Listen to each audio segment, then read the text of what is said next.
Manitoba's 4-3-2-1 Great Summer reopening plan sets out a clear path for more openings and fewer restrictions as more and more Manitobans are rolling up their sleeves and getting vaccinated fully. Last week, Manitobans met and surpassed the vaccination goals we had set out for our second reopening milestone. This, I should note, was almost a full month ahead of schedule. So good for Manitobans. Thanks so much for doing that. As of today, nearly 77% of Manitobans have received their first vaccine dose, and over 58% of Manitobans are fully vaccinated with both doses. I'm also pleased to share that we've administered now over more than 1.6 million doses of vaccine. That is a significant accomplishment. Our vaccine team has performed so admirably, and we thank them for that. And that is one of among the very best records in the country. So Manitobans should be proud of their collective efforts to protect one another and themselves, and also I hope they're very proud of the work that our team has done on their behalf and to help them to get those things back they've missed for the last year and a half, and that we all want to get back as soon as possible. I want to say also thanks for not only rolling up your sleeve, but for your commitment to follow our public health orders. We can't lose sight of the fact that those public health orders are there to help guide us and protect us, and to make sure that we protect one another as well, and to keep bending that COVID curve down. Those case numbers have been coming down thanks to people's efforts, not only to get vaccinated, but also to follow public health orders. We want to move forward. We want to loosen restrictions more, but today we're announcing some effective changes that will come into play, I think 12:01, Brent, on Saturday morning. Correct. All Manitobans will be able to enjoy more freedom starting then, with expanded indoor and outdoor activities. And fully immunized Manitobans who have received both doses at least 2 weeks ago will continue to enjoy even more benefits for doing their part to protect themselves and their community. Under the new public health orders, fully vaccinated Manitobans will also be able to go to a movie or visit a museum. And these are things that many Manitobans hold dear, and I know you'll find that to be exciting news. Vaccines are the safest and quickest way to get us out of this pandemic. They are our protection against a possible fourth wave, and that wave is very possible. It's a question of the degree to which we experience it. The more people that get vaccinated, the less impactful that fourth wave can be. This is how we get our lives back. I'll now pass it over to Dr. Roussin to expand on on the new health orders, and possibly even a little good news for Winnipeg Blue Bombers fans as well. Thank you, Premier. Good afternoon. I'm Brent Roussin, Chief Provincial Public Health Officer. Today is yet another significant day in our battle against this pandemic. We've all worked hard to get here by following the public health orders and getting vaccinated. And this has been paying off as we are now getting closer and closer to a post-pandemic Manitoba. I want to thank Manitobans for their hard work and their dedication and sacrifices. Effective 12:01 a.m. Saturday, July 17, all Manitobans will benefit from these changes, including indoor gatherings at private residences are permitted to a maximum of 5 persons. That's in addition to household. Indoor gatherings in public spaces are permitted to a maximum of 25 people. Outdoor gatherings on private property increased to a maximum of 25. Outdoor gatherings increased to a maximum of 150 persons in public outdoor gatherings. Retail businesses increased to 50% capacity or 500 persons, whichever is lower. Restaurants, licensed premises, and food courts, their capacities expand to 50% capacity. Outdoor maximum table size remains at 8. Patrons may only sit together indoors if they are from the same household, or all patrons that are 12 years or age and older are fully immunized. Unvaccinated children under the age of 12 may dine with the fully vaccinated members of their household. Opening hours extend to midnight. The requirement to purchase food when ordering alcohol no longer applies. VLTs may be operated with all other restaurant and bar rules applying.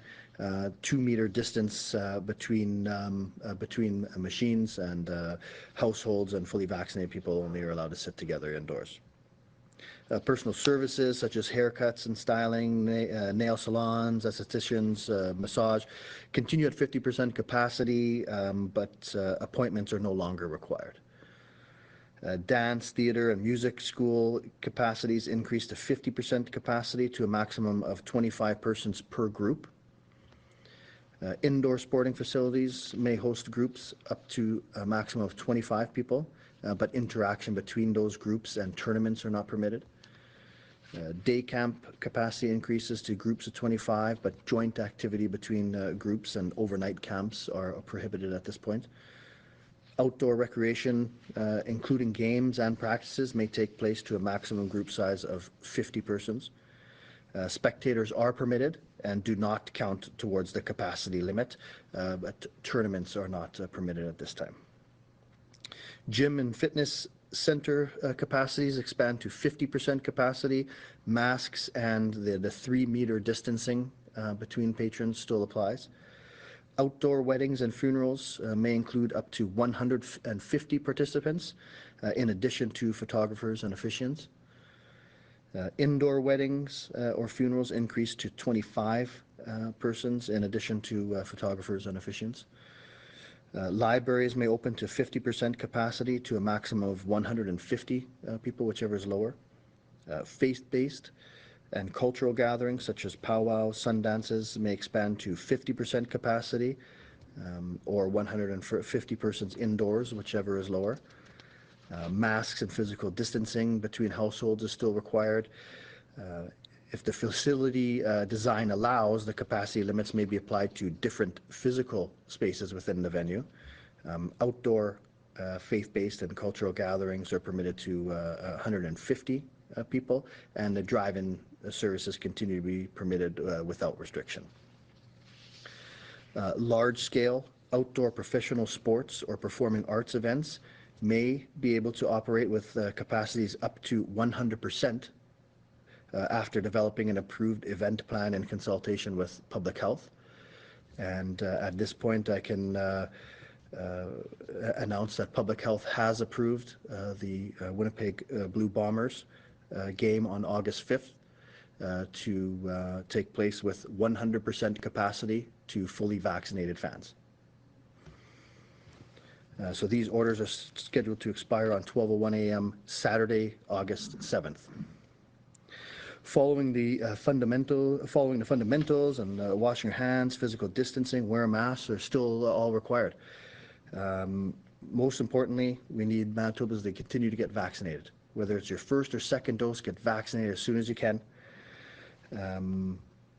And we know that a vaccine has the benefit of protecting you, protecting the people around you, protecting Manitoba. And there's additional benefits as we reopen Manitoba. Movie theaters, bingo halls and casinos, museums and galleries may now open to fully immunized people only, to a maximum capacity of 50%. Museums operate under the fully vaccinated requirement when open to the public as a museum, both indoors and out. If the museum is used as a private venue for another purpose, such as a wedding, then the appropriate orders will apply in those circumstances. Unvaccinated children under 12 may attend these facilities as appropriate if accompanied by fully vaccinated members of their household. So book your appointment for a vaccine. Today is a walk-in-a-thon at all super sites throughout the province, so it's a perfect day to get your vaccine if you have not yet done so. Pfizer and Moderna are both available, so make your vaccine appointment today or visit one of the super site locations today. More and more vaccinations allow us to loosen the public health restrictions, but we know COVID is still here. We still have daily cases. We still have Manitobans in ICU due to COVID. So we need to stick to those fundamentals. We need to get vaccinated. But we're going to continue with this phased reopening and as a safe reopening. So thank you again to Manitobans. I'm going to pass it back to the Premier.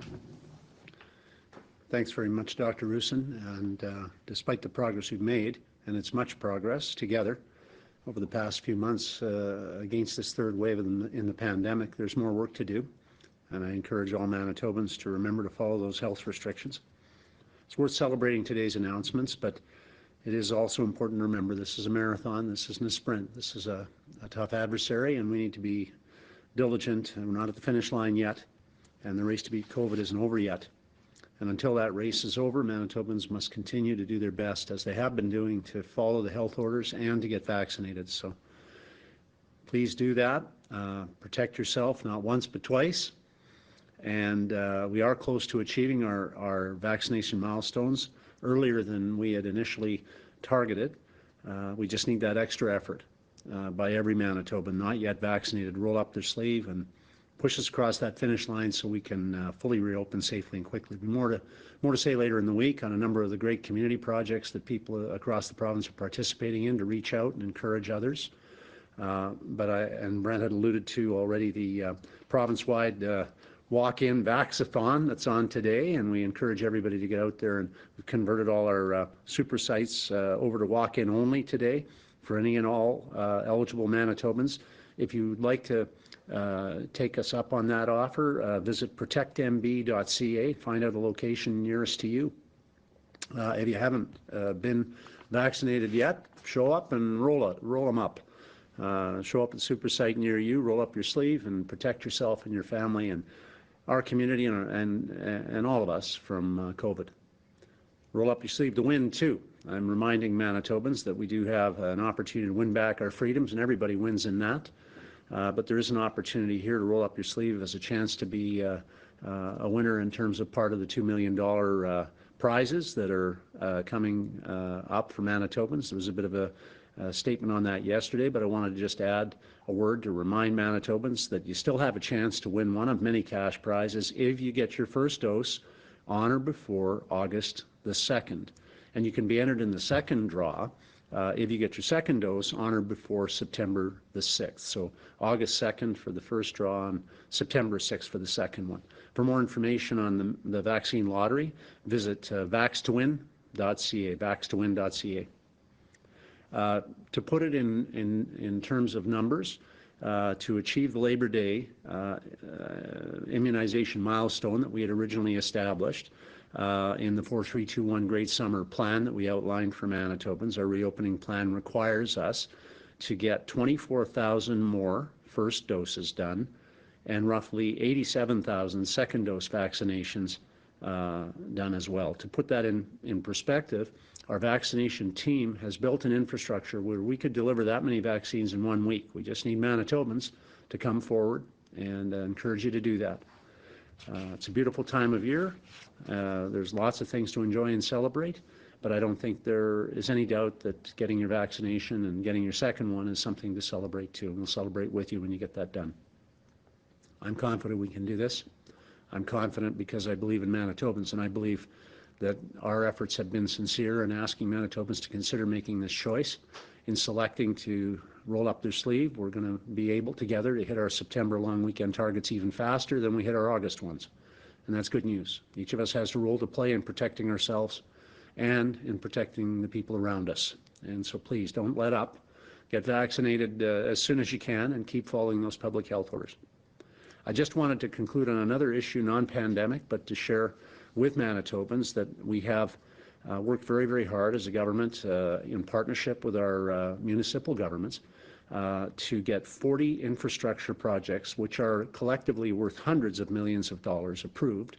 And they have been waiting approval for funding under our infrastructure agreement, which is called ISIP, an infrastructure agreement with the federal government.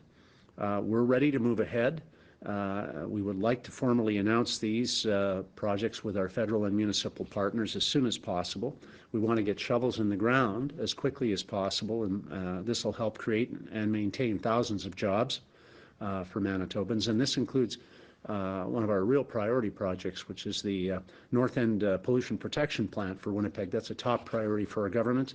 It's been a top priority for us to help clean up Lake Winnipeg. It's a treasure. We all know that. And the sooner we can get that project moving ahead, the happier we'll all be. So we have proposed announcing these projects as soon as possible with the federal government. We're just awaiting their confirmation, and we're all excited about it. I know the federal government wants to move ahead too, and so I'm looking forward to sharing these details together with our federal and municipal partners on these important projects as soon as possible, not just because they create jobs in the short term, but because they also build our economy and strengthen it for the longer term, and they make our communities cleaner and greener too. So with that, happy to take your questions. Thank you, Mr. Premier. Thank you, Doctor. A reminder to our reporters on the line, you will have one preliminary and one follow-up question. Up first this afternoon from the Winnipeg Free Press, Dylan. Good afternoon, Premier. 2 of your MLAs are not vaccinated, and your party caucus won't say if this is because of any medical reason. How can you tell Manitobans that they need to get their shots as soon as possible when 2 people on your own team haven't done so? Well, I'm not going to be talking about personal health details with anyone. That's the choice of every Manitoban. We've respected that choice and that right of Manitobans to make decisions with their own body from the outset. We're going to continue to. I don't know any government in Canada for sure that would espouse any other position.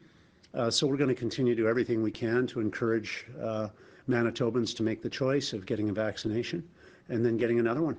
And we think that's the right thing to do, and that's what we'll be continuing to stay focused on.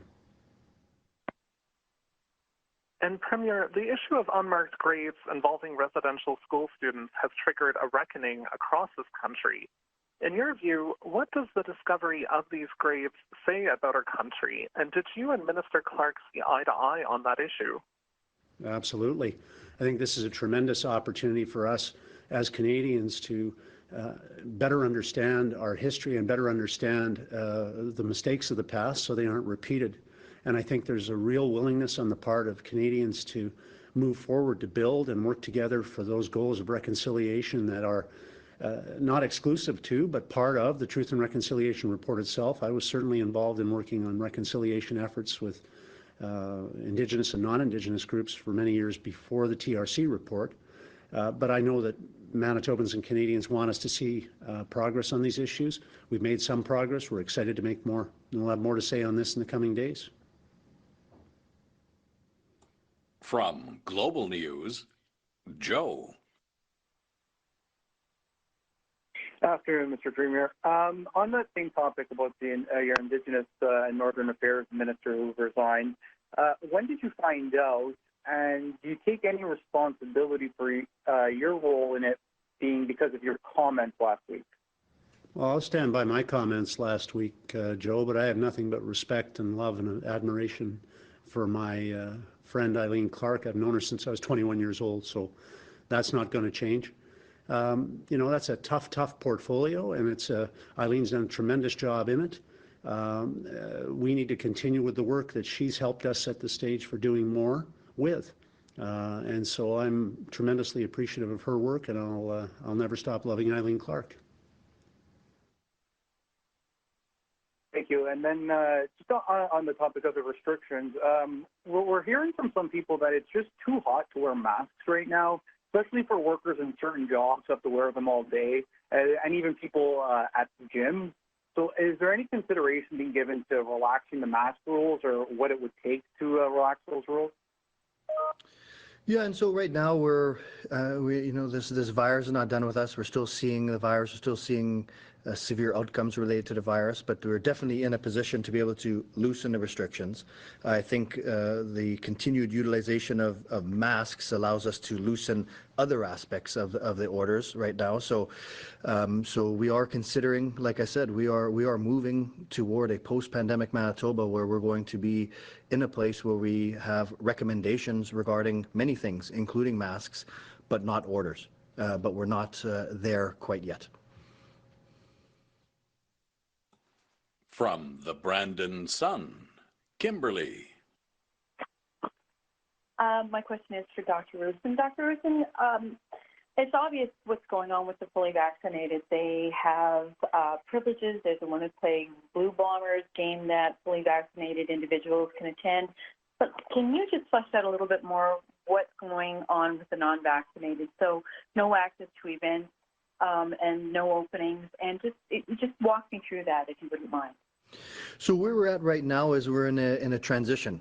We're in this stage where we can safely reopen certain things and in certain manners. But we are in that transition towards, like I've been mentioning, a post-pandemic Manitoba, and we're going to have recommendations and not orders. But right now, we know vaccine is the best way, the safest way to protect ourselves, the people around us, and other Manitobans. And because so many Manitobans have stepped up to get vaccinated, we're in a position to be able to open things up in Manitoba. And we're in a position to be able to open up even more of Manitoba to fully vaccinated people because we know the power of that vaccine. There's very few breakthrough cases that we see, and then even fewer severe outcomes in people who are vaccinated. So this is an interim measure, but it allows us right now to open up more because of the power of vaccine. Okay, thank you. My next question is for the Premier. Mr. Premier, what do you think Eileen Clark's resignation and support for her resignation from one of your backbenchers says about the comments you made about colonialism and reconciliation? Well, as I said, I'll stand by my comments. I continue to advocate that we build and not destroy, and I'll continue to say that we can work together, and when we do, we'll accomplish great things. Look, we work together here in Manitoba with Indigenous organizations on ending the dangerous practice of night hunting. We work together to get people back to their communities in the Interlake that some of them have been out of their homes for over half a decade. Work together to build Freedom Road. When we work together productively, and that's what we're after, then we can address the real issues of reconciliation that Indigenous people want. They want equality of opportunity in our province, in our country, in our world. And that's exactly what our government is focused on, making sure we work together with Indigenous groups on. We're going to continue to do that. From CJOB, Clay. Good afternoon, Dr. Roussin and Mr. Premier. First of all, Dr. Roussin, could be full house, Blue Bomber opener. Would you still advise people, that might be, if you're looking at full capacity at IGF, would you still recommend, if they're not eating a hot dog or sipping on a beer or whatever, to keep their mask on during the game? Yeah, and it's good question and phrased appropriately about recommendations. So I think that this is, like I say, the path that we're going to be going is recommendations and not orders. So here we're going to be allowing 100% capacity. It's going to be only fully vaccinated people and those under age 12 who are accompanied by fully vaccinated people. So we feel that it's an appropriate risk for most people. And again, individuals are going to need to decide on their risk tolerance. In places where you're unable to distance, especially indoors, I'm going to be recommending masks for quite some time, not mandating them.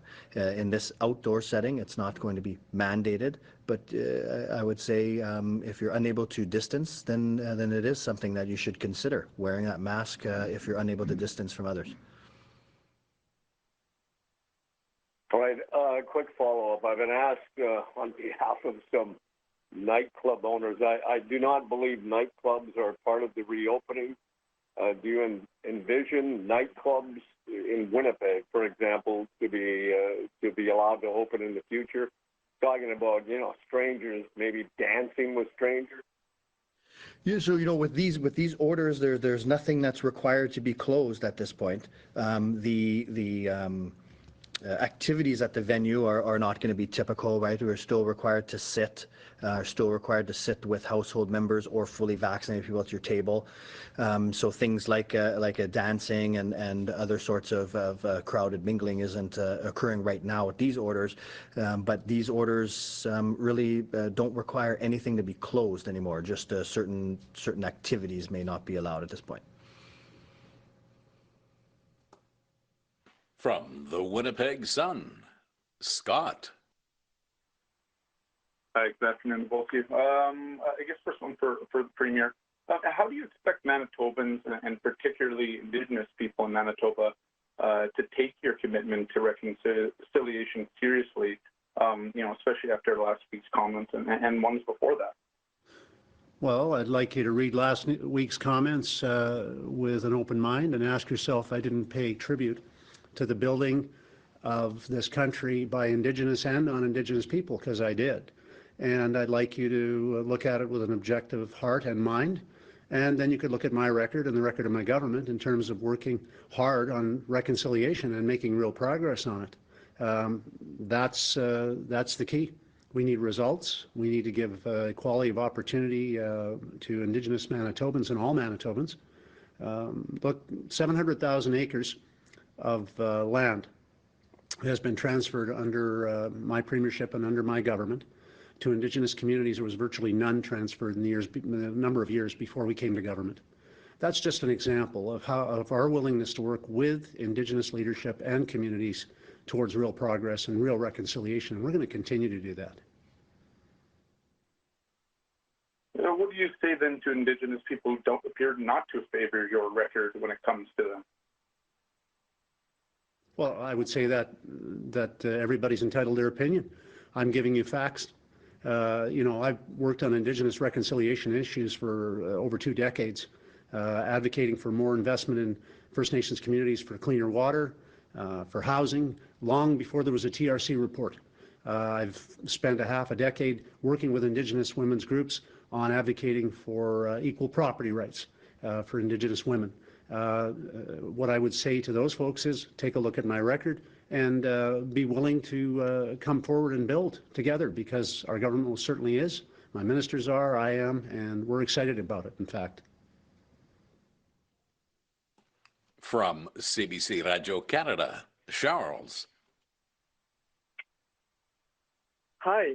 How do you feel about other provinces opening sooner, like Alberta, where the mask is no more mandatory? It works for them. Remains to be seen. We're at a later stage than other provinces in terms of the waves that came here, came later than they came to other provinces. We worked very diligently to bend the COVID curve down, but because of that, our situation is different than other provinces, and so our course of action that we've chosen to take is perhaps somewhat more cautious. Nonetheless, we're moving in the right direction, and with Manitobans' help, we'll continue to get those restrictions lifted and get our lives back. And is there a plan to address the surgical backlog, which is becoming bigger and bigger? Yeah, we've already, as a government, allocated $50 million towards this cause. We know that that is probably just a start, but it's significant commitment on the part of our government. And as the chair of the Council of the Federation, I am able to tell you that every single premier across the country is working together in a united fashion to encourage the federal government to step up its investments in healthcare to a more reasonable and sustainable level as soon as possible, so that we can help each other address this really important backlog. This is people who are waiting in pain and in fear, who need to get services sooner. Every province alone can't address this. We need the partnership of the federal government that wants to address this issue, and it is an urgent one. I've asked for a meeting with the Prime Minister as soon as possible to get together to discuss this, and we are awaiting an agreed upon date from the Prime Minister's office for that to happen. From CBC Manitoba, Peggy. Good afternoon. This question is for Dr. Roussin. Dr. Roussin, we're still seeing a high number of people in hospital, particularly in intensive care. Can you talk a little bit about how Manitobans are expected to feel comfortable enough to participate in this reopening plan when there's still a lot of people in hospital and in intensive care, and maybe as well out of province? Yeah, and so you can see that from our the numbers, the case numbers have dramatically decreased over time, and so have the numbers in ICU. So we still have Manitobans in ICU, but certainly those numbers have declined. And then, like we said, we see very few fully vaccinated people needing admission to hospital or to the ICU, and you can see with each day there's less and less unimmunized Manitobans. So as we're moving forward in a fairly cautious manner, our numbers are supporting this reopening, and we're going to do so cautiously. We're going to see what happens over the next incubation period or so, and we're hopeful that we're going to continue our reopening plan. Thank you for that. And this next question is for Mr. Premier. Premier, do you see Eileen Clark's resignation as a positive step towards reconciliation with Indigenous people? Well, I think every person who comes into elected office deserves our respect, and Eileen certainly has mine, and I think of all her colleagues, there's undoubtedly a tremendous respect for her dedication and her efforts. And so I most certainly don't want to comment on anything other than the positive performance of her and her duties right from start to finish. I was able to recruit her to come to provincial politics, and I was pleased when she made that decision.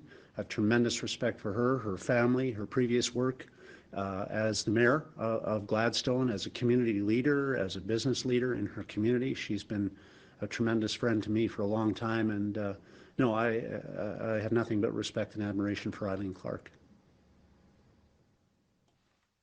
From the Canadian Press, Steve.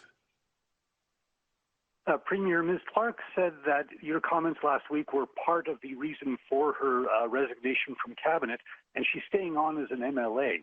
So I would like your take on exactly what reason she gave you for resigning from cabinet, and the response that you gave to her. I'm not going to be discussing personal conversations between Eileen or anyone else with you, Steve, and you understand why. I can only say that I have tremendous respect for Eileen and the work that she's done. We're going to build on that work.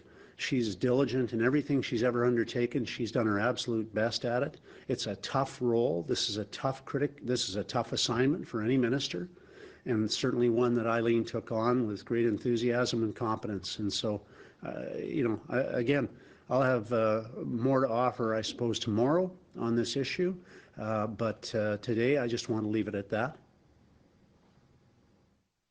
Okay, I'm not sure why we have to wait a day for a comment on this issue, but what does it say to have a cabinet minister resign, the Indigenous Affairs Minister, who's been in that portfolio since you were first elected in 2016, to resign in the wake of those comments? Well, there'll be more to say on this tomorrow, as I just said, Steve. All I can tell you is that cabinet ministers, like all of us, have the opportunity to decide on their own future. And I respect those decisions, and I respect Eileen's decision. From CTV Winnipeg, Jeff. Hi, Mr. Premier. Do you feel you have the full backing of Cabinet and caucus right now? Yes. Why do you say that? Because I do.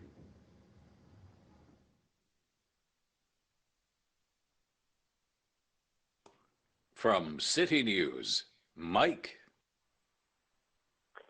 Good afternoon, Mr. Premier and Dr. Roussin. This question is for you, Doctor. At this rate, with what we're seeing, obviously there's variables that come into play, but do we have a guesstimation on what time we would hit our third phase of the reopening path? And do you anticipate it being earlier than what we've set out for? So it's difficult to know. Like you say, there's a number of variables at play, but we've been early at each phase so far, and we're quite hopeful we're going to be early for the next phase. And it's really up to Manitobans to continue to get the vaccine, to continue to, as we reopen, to continue to follow the fundamentals, keep these numbers down. But we're quite hopeful that we'll be able to continue our reopening plans probably ahead of schedule. Thanks for that. And my second question, outdoor table size maximums remain at 8 for restaurants. Can you explain why that hasn't changed in this part of the reopening? Well, we thought that, when we allowed that at the last set, it was outdoor setting, lower risk, and so we sort of had a fairly large table size allowable, that table size of 8. We didn't really see much much need right now to change that table side based on everything we're seeing here, because we already are allowing unvaccinated or non-household people to sit. There's no restrictions on who can sit at that table, so we feel that 8 is still an appropriate number. From CHVN, Taylor. Hi, good afternoon. The physical cards that people would use to show proof of their full vaccination are currently at a stall. It's going to affect a lot of people's ability when they don't have internet access to do these kinds of things. What do you have to say for those folks who rolled up their sleeves but can't reap these benefits yet? Yeah, from what I know, there's a lot of work being done right now to try to catch up on any of this. So, I think that over time we're going to be able to get those cards out, and then of course there's other options with the digital right now, but it is something that's being actively worked on. Thanks. And a lot of the typical date spots are opening. Do you have any advice for those folks who may be meeting their online match for the first time?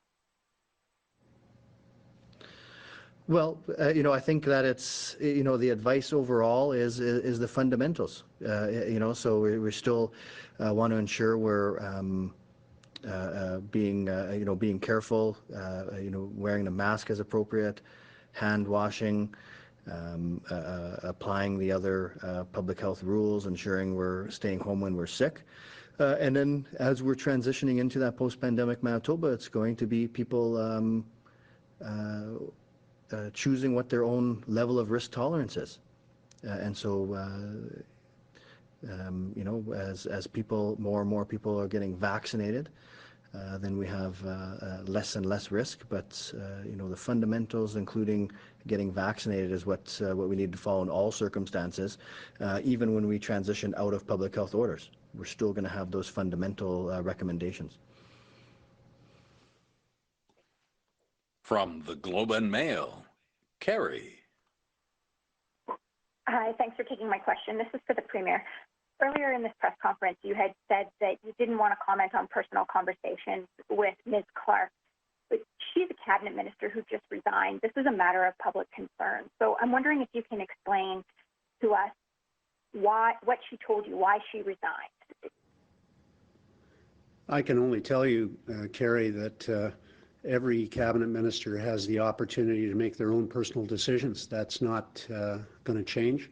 It always has been the case. There have been many cabinet ministers over many years that have made the choice to resign for any number of reasons. Eileen has spoken about her priorities and reasons, and I expect she'll continue to as you ask her questions. I don't feel comfortable in telling you what Eileen thinks or what Eileen wants to say. I'm quite comfortable with Eileen Clark, as I've made eminently clear here, and I'm quite comfortable and confident with you having any discussion you might like to have with her about her rationale. All I can tell you is I'm responsible for the Government of Manitoba's cabinet making, and I will continue to be. Okay, so you spoke very highly of her and talked about how much respect you have for her. So she's resigned. A number of chiefs have come out in support of her resignation. I'm wondering, given that, does that not give you pause to maybe rethink some of your statements or approach to Indigenous issues right now? I'm not sure I understand your preamble entirely. You've talked about people supporting her resignation, and I'm not sure what to take of that. I think most people who've worked with Eileen would be disappointed with her resignation. I would be one of those. That being said, I accept it, and we move on. And I know Eileen will continue to be an incredible contributor to our team in government. She always has been. When we were in opposition for a number of years, since we've been in government, she has served tremendously well in cabinet. And I know that she'll be assisting her replacement as well to get up on all the files and to do the best possible work that we can do on reconciliation. We'll continue to do that. I've been around reconciliation efforts for decades now, and I can tell you that they're always fraught with challenges and difficulties. But the reality is there are some of us who are dedicated to building and will continue to be, and we will have to overcome the resistance of others. That's the way it is. I'm going to continue with our government to do everything we can to improve the circumstances and lives of Indigenous Canadians and Indigenous Manitobans in particular. We have made amazing improvements. We need to do more. And I think that the discovery of these graves, for some people, a first-time thing, was certainly well referenced in Marie Sinclair's work.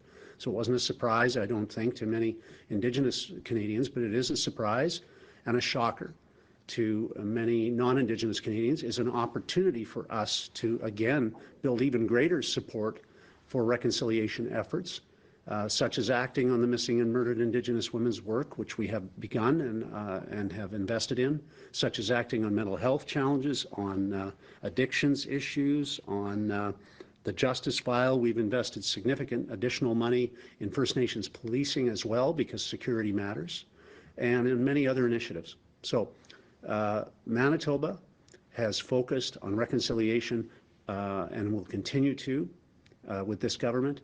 And Eileen Clark will continue with her work in the past, to have been a major contributor in the past, but also to be a contributor in the future to the work we do as a government and as a team as we move forward on these many files.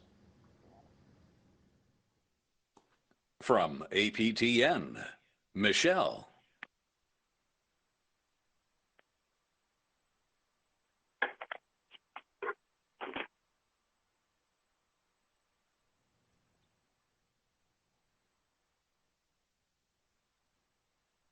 From APTN, Michelle.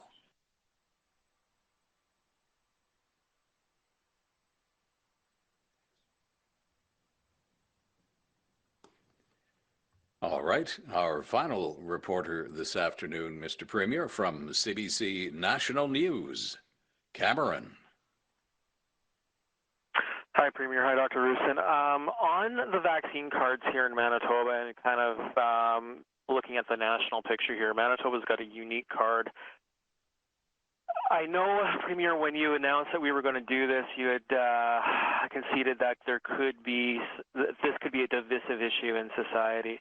Wondering what concerns you may have now, or if you're happy with the way it's rolling out in terms of people that don't have that second dose, or able, say, people from outside of the province that come into Manitoba, say a resident of Kenora that wants to go to a Bomber game, what kind of documentation they may carry, and whether Manitoba's documentation will be recognized in other provinces, given we have no national standard. Yeah, no, there's a good series of issues there that you've raised, Cameron. I think that I'm a practical guy, and what I would like to see is all these restrictions gone when it's safe to do so. It will not be safe to eliminate all these restrictions until we hit certain targets. Those targets rely on us getting vaccinated, and so we're doing everything we can to encourage people to do that. But let's be clear here. Yes, people who get double vaccinated have additional advantages in this short-term period. And we're trying to do that, of course, to be safe and to encourage others to do the same. But also, everyone who isn't vaccinated or is yet to decide whether they want to first or second vaccine benefits as well. And so there's no losers in this. These restrictions, as they come off for everybody. The special circumstances around being able to go to a movie or a Bomber game if you're double vaxxed are extra privileges. But everyone else gets to enjoy more liberty in terms of going shopping or going to a restaurant or going to enjoy the company of others in greater numbers. These are good things. So everyone wins with this. The wins that we're scoring are because people are going and choosing to get vaccinated, and we need more people to do that. And so that's what we're after. We're going to continue to be after that. Is there a threshold set for when those cards will no longer be required in Manitoba, and are you disappointed that the other premiers and the Prime Minister haven't come along with you on this? No, every premier has the responsibilities for their province. I have the responsibilities for Manitoba, and our team believes very strongly that these vax cards are a good initiative that can help to give people who choose to get vaccinated their lives back a little faster with some small additional benefits. We think that's important. But we hope this is not a permanent and necessary measure, obviously. Quebec has announced that they may be using the cards additionally in the event of a fourth wave. beginning in September, I believe. Other premiers have said they don't want to use the cards. Look, I'd prefer if there was no pandemic. I think we all would, but there is one, and it's continuing, and it's come back again and again and again. And it will keep doing that as long as we don't have enough people vaccinated. I think everyone understands that now. So we're going to continue to focus on things like the Vax Day we're having today, the community outreach to dozens of different community organizations reaching out and giving information and hopefully persuading some of their friends that they're influential with to go and get vaccinated, and many other initiatives that we're